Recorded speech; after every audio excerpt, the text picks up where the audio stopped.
Halo, hola, halo, sahabat Jari Pelawi Chess. Kita bertemu lagi di pertandingan legendaris 1937, teman-teman. Bayangkan, 1937.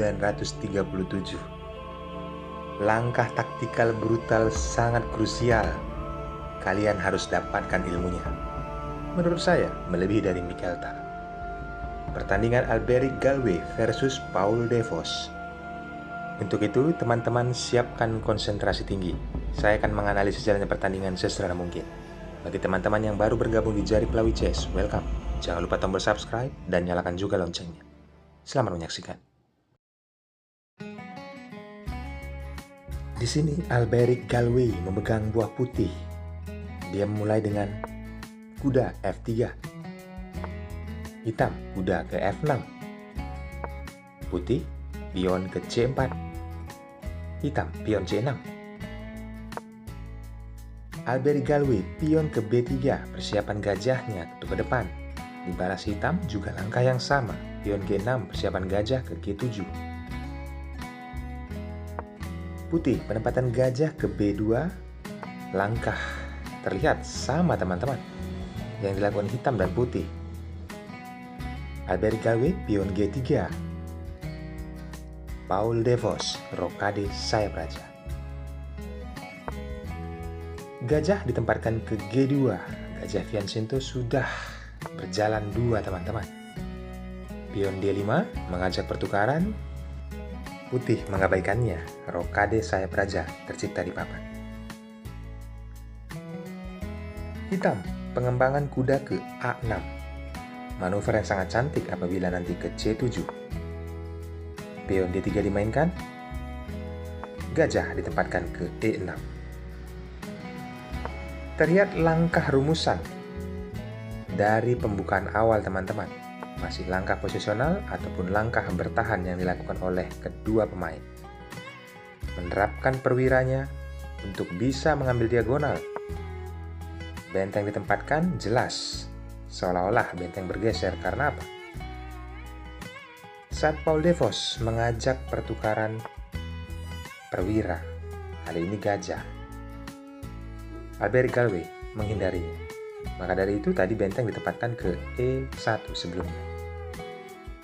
Pion H5, langkah brutal, teman-teman. Kali ini jelas taktikal akan dimainkan oleh Paul Devos. Putih benteng ke jalur C, mengepin posisi menteri yang ada di C8. Apakah putih terlihat tidak unggul di sini, teman-teman?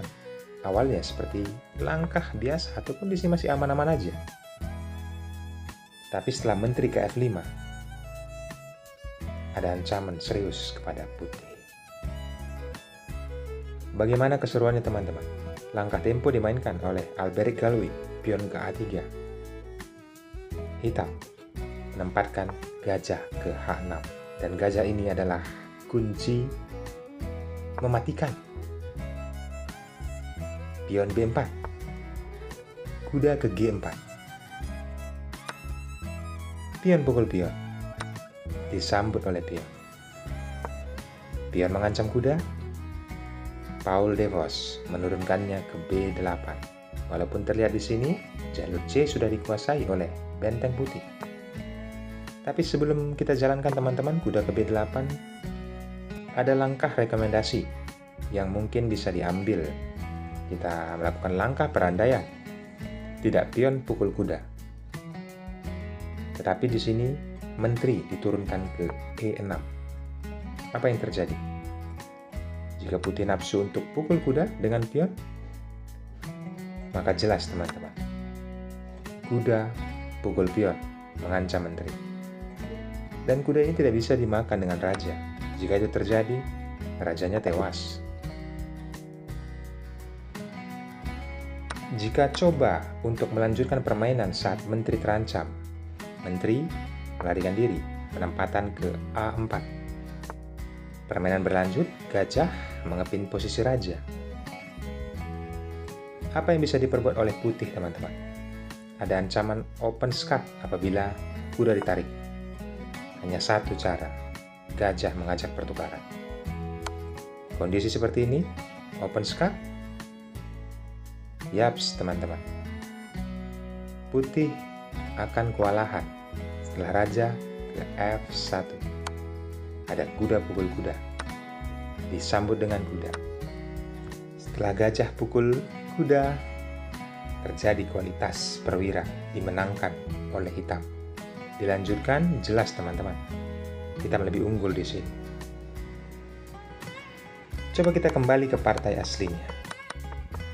Alberic Galway saat mengancam kuda, Paul Devos menurunkannya ke B8. Benteng ditempatkan ke C5. Balasan dari hitam dengan kondisi seperti ini. Yaps, teman-teman. Memanfaatkan 4 perwira yang sudah ada di jantung pertahanan lawan, penempatan kuda ke E3 ini sangat ancaman. Jika pion yang memukulnya, jelas rajanya akan tewas. Maka dari itu, Alberic Galway melihatnya dengan jelas. Saat menteri diancam, menteri ditempatkan ke B3. Giliran kuda manuver ke D7, mengancam benteng, benteng mengancam balik. Apabila menteri tidak ada penjagaan kepada kudanya, sekaligus mengancam pion B7. Pion E5 dimainkan. Bagaimana langkah brutal untuk ke depan, teman-teman? Saat menteri bergeser ke C3, di sini ada pion E4. Tidak akan bisa itu dilakukan pion E4, teman-teman. Raja hitam pasti akan tewas. Maka dari itu, hitam mencoba pion D4. Sebenarnya ini keuntungan bagi putih, teman-teman. Karena apa? Kuda langsung memukul pion tersebut. Kita analisis, apabila pion berani pukul kuda, maka jelas unggul bagi putih. Berikutnya, ada ancaman skakmat, menteri ke H8, sekaligus juga menteri mengancam kuda.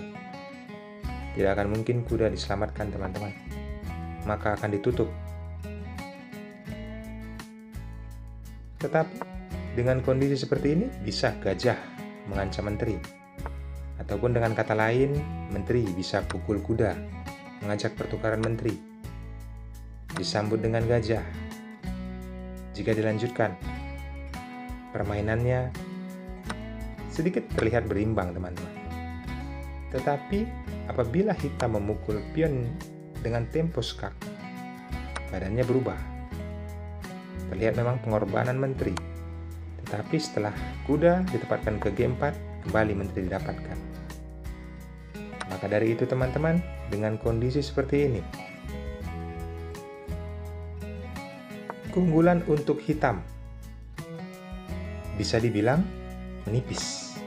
Karena apa? Jika dilanjutkan, kemungkinan remis, teman-teman. Sekarang bagaimana teman-teman untuk memilih buah hitam ataupun buah putih dengan kondisi seperti ini? Mana yang lebih diunggulkan? Kasat mata, putih menang pion. Perwira, sama, teman-teman. Kita kembali ke partai aslinya. Itulah rencana yang dilakukan oleh Paul Devos. Langkah taktikal yang sangat krusial apabila putih salah mengambil langkah. Kondisi seperti ini, Paul Devos, post videonya. Temukan langkah terbaik hitam. Yaps, tepat sekali apabila kalian berpikir pion pukul menteri dan melakukan pengorbanan, teman-teman. Luar biasa, fantastis. Raja harus memukulnya. Ini partai aslinya yang saya jalankan, teman-teman. Kuda tempo skak. Raja tidak punya banyak pilihan. Ke G1, skakmat. Maka dari itu, Alberic Galway masih mencoba. Langsung penempatan raja ke F3. Berikutnya, pion E4, skak. Terlihat aman, tetapi rajanya tewas, teman-teman. Kenapa? Jika kalian berpikir pion dipukul dengan pion, maka kuda ke E5, skakmat. Satu lagi, pukul pion dengan kuda. Sama saja, teman-teman, skakmat. Maka dari itu, putih masih mencoba permainan, harus memukul pion yang ada di E4. Lihatlah bagaimana giringan yang diberikan oleh Paul Devos kepada Raja Putih membuat langkah rajanya tidak banyak pilihan, hanya satu langkah setelah tempo skak. Kembali kuda mengambil skak di E5, Raja mundur ke F3. Manuver kuda yang sangat cantik, tempo skak. Dan terpaksa teman-teman, seperti yang saya katakan di awal, gajah adalah kunci keberhasilan dari Paul Devos. Skakmat tak terhindarkan. Ambil pelajaran pentingnya, saya sudah menganalisis jalannya pertandingan sesederhana mungkin untuk kalian dapatkan ilmunya saat bermain nanti. Dukung channel ini teman-teman, agar terus memberikan video-video unggulan catur dunia dengan cara subscribe bagi yang belum, dan nyalakan juga loncengnya. Berikan komentar yang positif. Bye-bye.